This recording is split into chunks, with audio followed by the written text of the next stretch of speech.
Hello दोस्तों, कैसे हैं आप।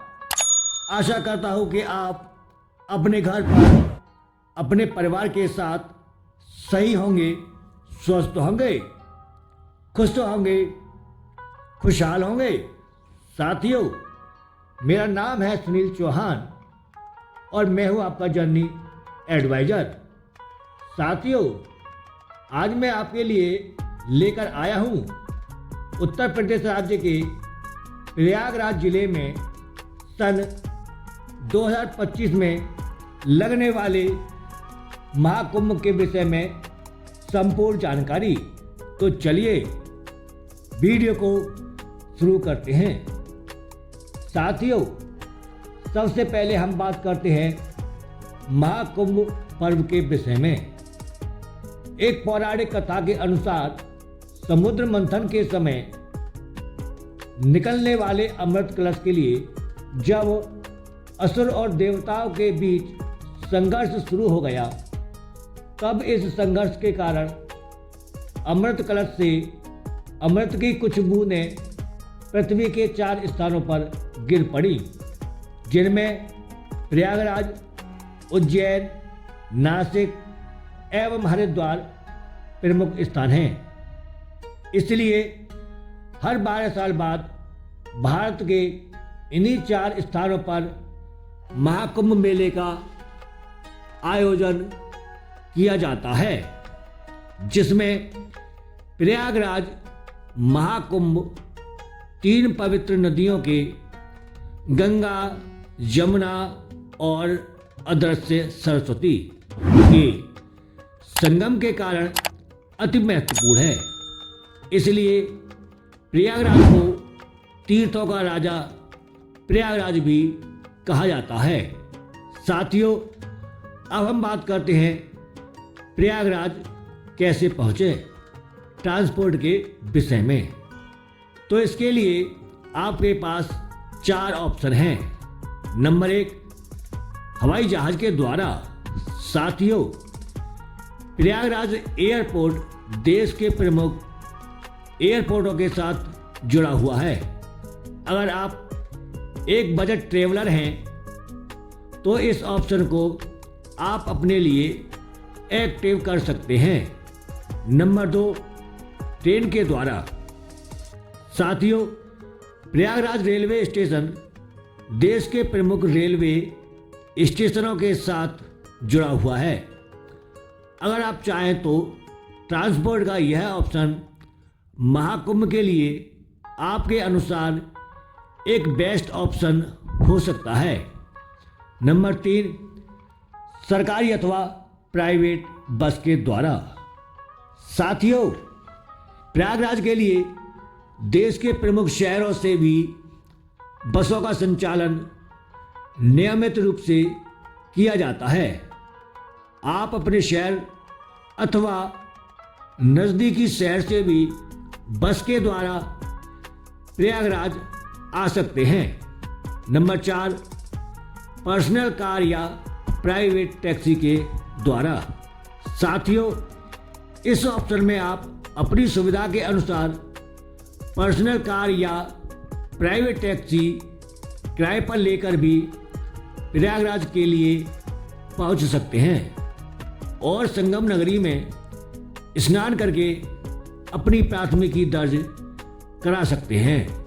साथियों, इन 4 ऑप्शनों में से आप किसी एक ऑप्शन को अपने बजट एवं सुविधा के अनुसार चयन करके महाकुंभ में पहुंच सकते हैं। साथियों, अब हम बात करते हैं प्रयागराज के दार्शनिक एवं अन्य टूरिस्ट स्थानों के विषय में। सबसे पहले प्रयागराज पहुंचकर आपको महाकुंभ में स्नान करना चाहिए, क्योंकि प्रयागराज में महाकुंभ का मेला दुनिया में लगने वाले सभी मेलों से कई गुना बड़ा होता है, जिसका आयोजन हर 12 साल के बाद प्रयागराज में किया जाता है। प्रयागराज में लगने वाले महाकुंभ के इस पावन शुभ अवसर पर करोड़ों की गिनती के अनुसार श्रद्धालु स्नान करने के लिए संगम नगरी में प्रस्थान करते हैं। एक पौराणिक कथा के अनुसार देवासुर संग्राम के समय समुद्र मंथन से निकले अमृत की कुछ बूंदें प्रयागराज के त्रिवेणी संगम में गिरी थी, जिसके कारण प्रयागराज में हर 12 वर्ष के बाद महाकुंभ मेले का आयोजन किया जाता है। गंगा, जमुना और सरस्वती 3 पवित्र नदियों का संगम होने के कारण प्रयागराज को तीर्थों का राजा भी कहा जाता है। साथियों, त्रिवेणी संगम में भी आपको स्नान अवश्य करना चाहिए, क्योंकि त्रिवेणी संगम महाकुंभ का एक प्रमुख तीर्थ स्थान है, जहाँ पर श्री गंगा जी, श्री यमुना जी एवं श्री सरस्वती जी का मिलन अथवा संगम इसी स्थान पर होता है। इसलिए 3 पवित्र नदियों के संगम वाले स्थान पर स्नान करने का अपना एक अलग महत्व है। महाकुंभ के त्रिवेणी संगम में स्नान करने के उपरांत अब आप अन्य दार्शनिक स्थानों पर जाकर भगवान के दर्शन करने के लिए जा सकते हैं, जैसे कि आप लेटे हुए हनुमान जी। प्रयागराज के लेटे हुए हनुमान जी का मंदिर गंगा, यमुना और अदृश्य सरस्वती के संगम के निकट स्थित है। यह मंदिर प्रयागराज के प्रमुख धार्मिक स्थलों में से एक है और हनुमान जी के भक्तों के लिए विशेष महत्व रखता है। यहाँ हनुमान जी की एक विशाल प्रतिमा लेटी हुई मुद्रा में स्थित है, जो पूरे भारत में अद्वितीय है। लेटे हुए हनुमान जी की यह प्रतिमा लगभग 20 फीट लंबी और 8 फीट चौड़ी है। यह प्रतिमा लाल रंग के बलुआ पत्थर से बनाई गई है। हनुमान जी को यहाँ विश्राम की मुद्रा में दिखाया गया है, जिसमें वे अपनी भुजा के सहारे लेटे हुए दिखाई देते हैं। ऐसा कहा जाता है कि लंका विजय के बाद भगवान राम के निर्देश पर हनुमान जी ने यहाँ विश्राम किया था, तभी से यह स्थान पवित्र माना जाता है। इस मंदिर में भी आपको हनुमान जी के दर्शन करने के लिए अवश्य जाना चाहिए। अकबर किला।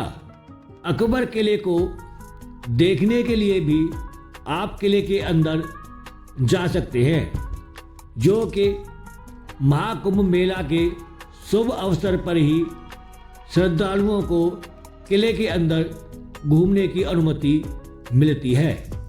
यह किला अकबर के द्वारा बनाए गए सभी किलों में सबसे बड़ा किला है, जो संगम तट पर स्थित है।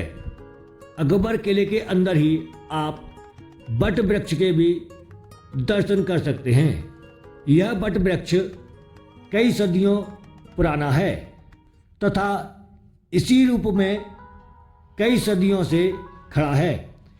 ऐसी मान्यता है कि यह बट का वृक्ष रामायण काल से है। आपको भी इस बट वृक्ष के परिक्रमा करके स्वच्छ मन से इस बट वृक्ष के दर्शन करने के लिए जाना चाहिए। पातालपुरी मंदिर प्रयागराज के संगम क्षेत्र में स्थित एक और प्राचीन स्थल ऐतिहासिक मंदिर के रूप में है, जो हिंदू धर्म के प्रमुख धार्मिक स्थलों में से एक है। यह मंदिर अक्षयवट के पास किले के अंदर ही स्थित है और अपनी पौराणिक कथाओं, ऐतिहासिक महत्व और वास्तुकला के लिए प्रमुख रूप से जाना जाता है। यह मंदिर पृथ्वी के गर्भ में स्थित है। इसीलिए इसे पातालपुरी कहा जाता है। मान्यता है कि यहाँ भगवान राम, ऋषि भारद्वाज और कई अन्य संतों ने ध्यान किया था। अक्षयवट अमर बरगद का पेड़ इसी मंदिर के पास स्थित है, जिसे हिंदू धर्म में अमृतत्व और अनंत काल का प्रतीक माना जाता है। पातालपुरी मंदिर में भी आप अन्य भगवानों के दर्शन कर सकते हैं। मनकामेश्वर मंदिर। मनकामेश्वर मंदिर जो कि भगवान शिव को समर्पित है और चारों तरफ से भगवान शिव के मंदिरों से घिरा हुआ है। मनकामेश्वर मंदिर प्रयागराज का एक प्रमुख और ऐतिहासिक हिंदू मंदिर है। मंदिर का नाम मनकामेश्वर शब्द से लिया गया है, जिसका अर्थ है वह भगवान जो इच्छाओं को पूरा करते हैं। मनकामेश्वर मंदिर में भी आपको भगवान शिव के दर्शन करने के लिए अवश्य ही जाना चाहिए। अलोपी देवी मंदिर। अलोपी देवी मंदिर में कोई प्रतिमा नहीं है, सिर्फ प्राचीन लकड़ी से बने एक रथ अथवा डोलीनुमा आकृति के दर्शन किए जाते हैं। यह मंदिर भगवान शिव को समर्पित है। यह मंदिर मां आदिशक्ति के 51 शक्तिपीठों में से एक है। इस शक्तिपीठ के भी आपको दर्शन करने चाहिए। आनंद भवन। आनंद भवन को भी देखने के लिए अगर आप चाहें तो जा सकते हैं। स्वराज भवन के बाद मोतीलाल नेहरू ने सन 1930 में इस भवन का निर्माण अपने व्यक्तिगत भवन हेतु कराया था। आनंद भवन भी अपनी वास्तुकला के लिए प्रयागराज में प्रमुख स्थान रखता है। आनंद भवन परिसर के अंदर ही प्रयागराज का जवाहर तारामंडल एक प्रसिद्ध खगोल विज्ञान केंद्र है, जो आनंद भवन परिसर में ही स्थित है। जवाहर तारामंडल की स्थापना 1979 में हुई थी। आप चाहें तो यहाँ आकर अंतरिक्ष से संबंधित लाइट शो एवं साउंड शो का भी आनंद ले सकते हैं। स्वराज भवन। आप चाहें तो स्वराज भवन को भी घूमने के लिए जा सकते हैं। 18वीं सदी के अंत में इस भवन का निर्माण मोतीलाल नेहरू ने अपने व्यक्तिगत जीवन के लिए करवाया था। भारत के प्रथम प्रधानमंत्री पंडित जवाहरलाल नेहरू का जन्म यहीं स्वराज भवन में 14 नवंबर 1889 को हुआ था। यहाँ पर ही भारत की पूर्व प्रधानमंत्री श्रीमती इंदिरा गांधी जी का जन्म भी 19 नवंबर 1917 को इसी स्वराज भवन में हुआ था। चंद्रशेखर पार्क। चंद्रशेखर पार्क का निर्माण 1870 में किया गया था। इसका नाम प्रिंस अल्फ्रेड के सम्मान में रखा गया था। भारतीय स्वतंत्रता संग्राम के दौरान चंद्रशेखर आज़ाद ने 27 फरवरी 1931 को यहाँ अंग्रेज़ों से लड़ते हुए अपने प्राणों की आहुति दी थी। इसलिए उनकी स्मृति में इसका नाम बदलकर चंद्रशेखर आज़ाद पार्क कर दिया गया था। आप देश के वीर शिरोमणि शहीद चंद्रशेखर आज़ाद पार्क में भी घूमने के लिए जा सकते हैं और अपनी यात्रा को सफल बना सकते हैं। इलाहाबाद केंद्रीय विश्वविद्यालय। आप चाहें तो इलाहाबाद केंद्रीय विश्वविद्यालय में भी भ्रमण कर सकते हैं। भारत के सबसे प्राचीन और प्रतिष्ठित विश्वविद्यालयों में से एक है। इसे पूर्व का ऑक्सफोर्ड भी कहा जाता है। इसकी स्थापना 23 सितंबर 1887 को हुई थी। यह भारत का चौथा सबसे पुराना विश्वविद्यालय है और 2005 में इसे केंद्रीय विश्वविद्यालय का दर्जा प्राप्त हुआ था। केंद्रीय विश्वविद्यालय प्रयागराज शहर के केंद्र में स्थित है। प्रयागराज विश्वविद्यालय 232 एकड़ में फैला हुआ है। इस विश्वविद्यालय की वास्तुकला को भी आपके लिए अवश्य देखना चाहिए। अगर आपके पास समय है तो आप खुसरो बाग को भी घूमने के लिए जा सकते हैं, जो कि वास्तुकला का एक अद्भुत नमूना है। खुसरो बाग प्रयागराज का एक ऐतिहासिक और स्थापत्य कला से सुसज्जित उद्यान है। खुसरो बाग का निर्माण मुगल सम्राट जहांगीर के शासनकाल में किया गया था। इसे सम्राट जहांगीर ने अपने बड़े पुत्र खुसरो मिर्जा की स्मृति में बनवाया था, जिसका निधन सन 1622 में हुआ था। खुसरो मिर्जा के मकबरे की दीवारें सुंदर मुगल चित्रकारी और नक्काशी से सजी हैं। न्यू यमुना ब्रिज, जिसे आधिकारिक रूप से Chheoki Naini cable stay bridge के नाम से भी जाना जाता है, प्रयागराज का एक आधुनिक और महत्वपूर्ण वास्तुकला का चमत्कार है। यह पुल यमुना नदी पर स्थित है और प्रयागराज को नैनी और छिवकी क्षेत्रों से जोड़ता है। न्यू यमुना ब्रिज पुल का निर्माण 2004 में पूर्ण हुआ था। इसे NHAI ने तैयार किया है।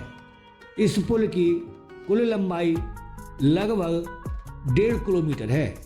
यह पुल 4 लेन का है। यहाँ पर भी आपको अवश्य घूमने के लिए जाना चाहिए। सेंट कैथेड्रल चर्च प्रयागराज का एक महत्वपूर्ण और ऐतिहासिक सेंट कैथेड्रल चर्च है, जो प्रयागराज शहर के धार्मिक और सांस्कृतिक धरोहर का हिस्सा है। इसे ईसाई धर्म के अनुयायियों के लिए एक प्रमुख स्थल माना जाता है। सेंट कैथेड्रल चर्च का निर्माण 18वीं शताब्दी के अंत में हुआ था और इसे ब्रिटिश काल में स्थापित किया गया था। यह चर्च रोमन कैथोलिक पंथ से संबंधित है और भारतीय ईसाई समुदाय का एक महत्वपूर्ण धार्मिक स्थल है। एक बार इस चर्च को भी आपके लिए विजिट अवश्य करना चाहिए।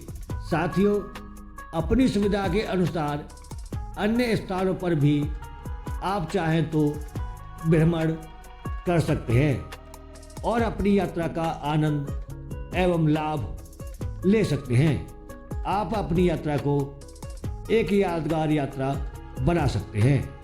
साथियों, अगर आपको वीडियो में दी गई जानकारी पसंद आती है तो कृपया इस वीडियो को लाइक अवश्य करना और इस तरह की इंफॉर्मेटिव वीडियो देखने के लिए हमारे इस चैनल SKSC यात्रा SKSC को सब्सक्राइब अवश्य करना और कमेंट बॉक्स में एक प्यारा सा कमेंट गुड अवश्य लिखना।